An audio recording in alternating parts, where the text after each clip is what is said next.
Durst the worst? Durst the worst. Durst the worst. Durst the worst. Durst the worst. Oh, Durst the worst. Durst is the worst. Durst the worst. Durst the worst. Durst the worst? Durst the worst. Durst the worst. What the fuck is gendered structural racism? As per a video request on subscribestar.com/Durst the worst, I'm going to try to see how much of this I can get through. This fucking lefty podcast. Let's go. Exactly.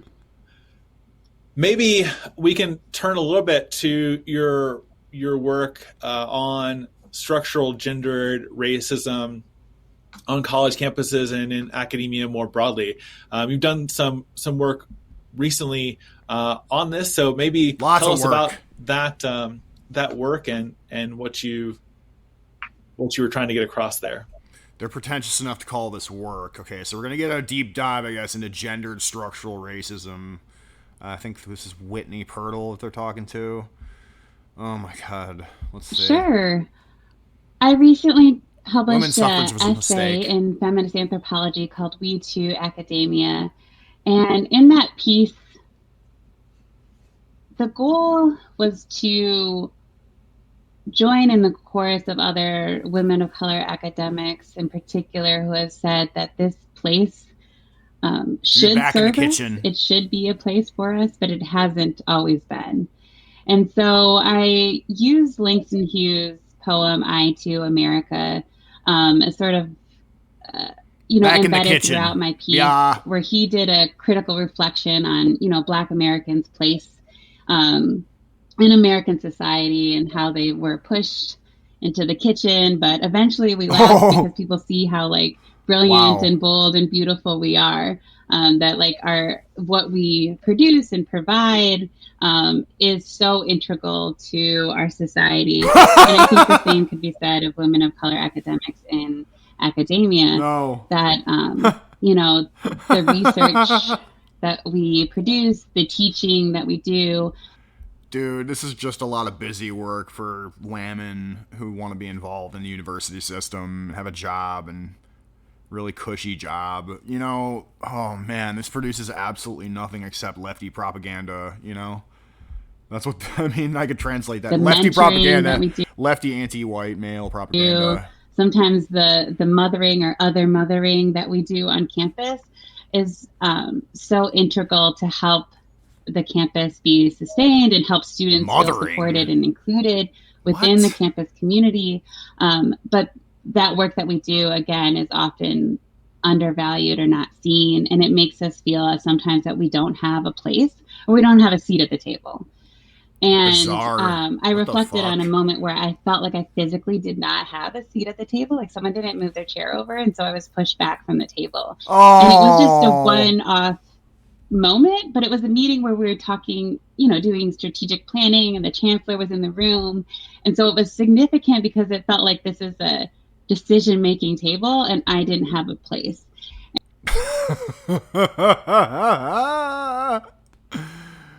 We allow women of color who are seemingly gainfully employed at the university level to complain about as she admitted, a one-off moment of, there wasn't a chair for me. Already, dude, a couple of minutes into this fucking podcast, this is more cringe than I could fucking bear, man. Whitney Pirtle. Wow. And it was just one of those moments where it's I sounds felt really like this off and privileged on the whole time I've been in educational spaces. And I was mad, sad. That's one of my fucking favorite leftyisms.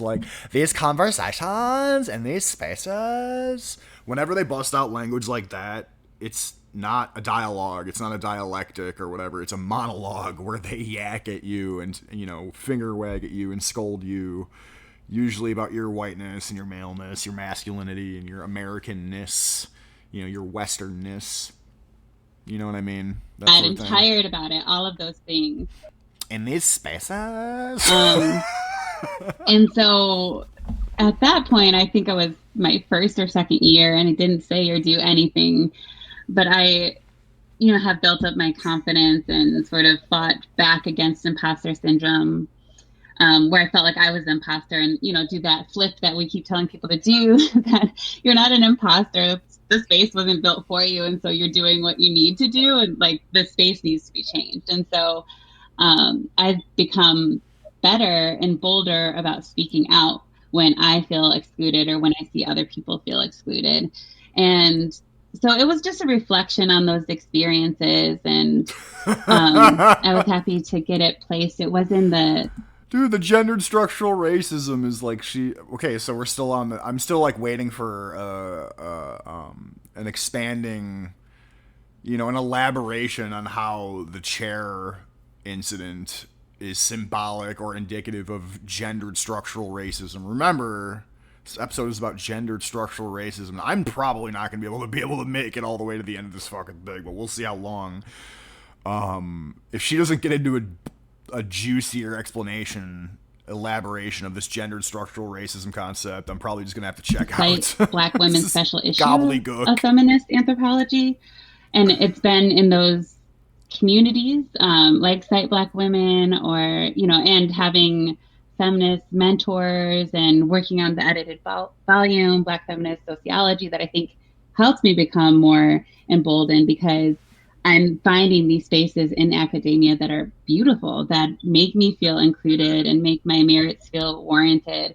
And I'm like, this is the academia that I love. I actually love, being in these spaces. And so it doesn't have to be harmful. It doesn't have to feel like I'm not included. We just need all of academia to be more like this, to like see people in their difference.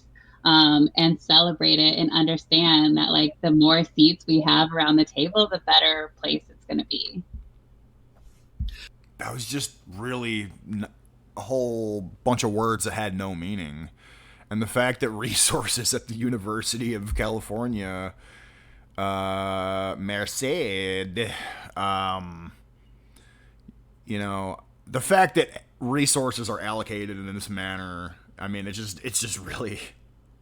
It's cringe, dude. It's cringe like nails on a chalkboard. I will say, I remember reading this essay, your essay in feminist anthropology. Soy voice. And that moment where you were trying to like literally have enough space to sort of like, be visible at this table where some important like, conversations and maybe at least input, if not final decisions, were being made or being offered, right, was really poignant.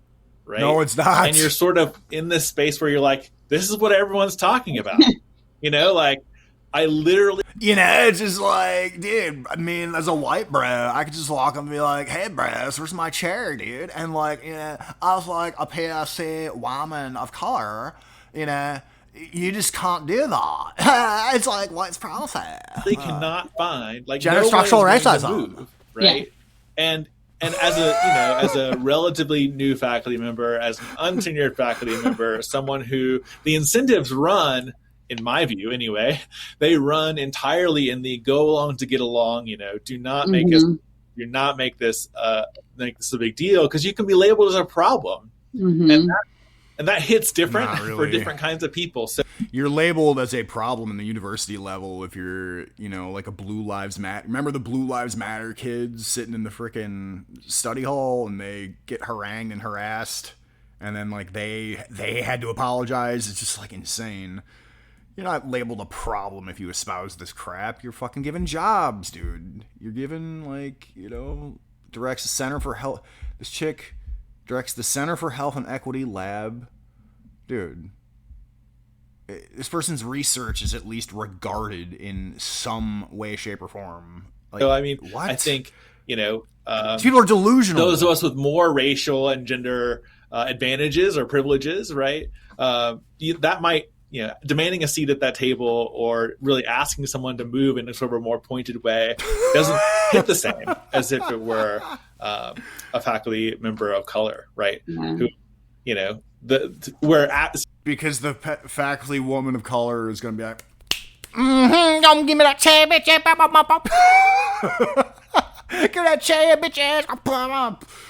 And then bash the chair across someone's fucking face. I mean, I don't know. I'm just kidding. But like, I mean, every joke there's a grain of truth. Stereotypes are sort of activated about an aggressive or Yeah. angry black faculty member, black You know man what or I'm black saying? woman, right? Yeah, exactly. Well, they are, though. So I thought it was they? really a poignant moment to recount that did hit on a lot of the themes that we that I think you're working on. So, all joking aside, like, is it that he's a white male in the space, and like, if he were to walk into the meeting and there wasn't enough chairs for him, he could just be like, "Oh, dude, yeah, can I get a chair?" Oh, yeah, it's fine. But if she does it, it's like, "Oh, here comes the big sassy black woman." Oh, well, I don't know, man. There's an entire department where people get paid to examine issues like this, and I don't know, man. It's all self-refuting, Who has the institutional hegemonic power, really? It's people with this ideology, obviously. In the site Black Women Collective, and then the edited volume, as you say. Maybe let's talk. Everybody's like, dude, come on, like, everybody's on eggshells about like that very issue. There's probably like a mass email sent out and everything. Like there's like probably a to-do about the chair situation of the site Black Women Collective. I imagine that there is a lot of conversation about Black women's public writing, their expertise and their scholarship, and how that scholarship and that work is far too often undervalued. Can you maybe say more about how you and the other members of the collective are thinking about that problem? It might be because it's gobbledygook a lot of the time. It in the work of the collective? Yes. So Site Black Women is a collective that was started by Kristen A. Smith, who is an anthropologist at UT Austin, and sort of got its grounding within anthropology because that's the discipline she's in, but has expanded. There's the website, a blog, podcast, and sort of Twitter community for those who want to know more about it. But the purpose of Cite Black Women, it does, in my opinion, go beyond citing Black women. And if you look at the tenets in our statement and the piece on praxis, it's about that thing. It's about making academic spaces. That thing, like Lauryn Hill. that thing. No, I don't want to get copyright, but it's just, I don't know, man. I don't know how much longer I could fucking listen to this shit. It's just, okay, so she's a parasitic drain on the university system, and there's probably tons of fucking people like this, like lefty cockroaches injecting their sludge into the fucking academic content, and just gendered structural racism. So like a decent chunk of like many or a insignificant amount of class periods have to be devoted to whinging about gendered structural racism, which, I've been listening for about 7.5 minutes, and it as of yet has not been concretely defined. I'll give it 2-3 more minutes, something like that. And other, we've engaged in conversations like and there have been musicians or artists who have their work plagiarized or maybe misaccredited, or there might be young, even in the TikTok community, right? Like there's young Black women who do dances, and then a young white woman might do the dance, and then they get famous using this other girl's dance. And we've seen that happen over and over in the piece and everything. So everybody's doing really obnoxious fucking dances and needs to stop. And it's based on like bleak culture, which is promoted and funded by